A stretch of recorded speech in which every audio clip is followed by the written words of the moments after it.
Gihagit sa Executive Director sa Women and Family Affairs Commission, Regina Lingaolingao ang mga empleyado sa Cebu City Government sa paghatag sa ilang kinasingkasing og 100% nga pagserbisyo ngadto sa mga nagkinahanglan niini.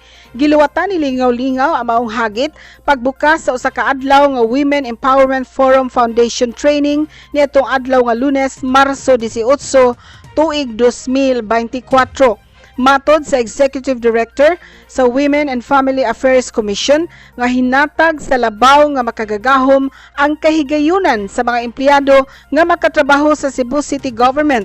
Hinungdan nga angayan lang nga magtarong sila sa ilang pagserbisyo sa mga tao nga walay pilion.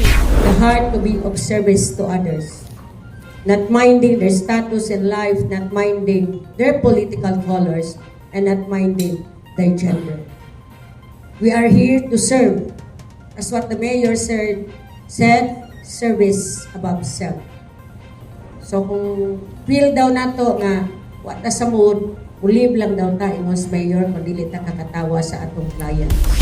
Ang mga empleyado nga nitambong sa tibok adlaw nga training ni atong Lunes, opisyal nang nahimong focal person sa ilang tagsa-tagsa ka mga opisina sa Cebu City Government nga gitawag og Gender and Development Focal Point System kon GFPS. Sila mao gitahasan sa ilang tagsa-tagsa ka mga opisina sa City Hall pag-promote sa gender equality ingon man women empowerment.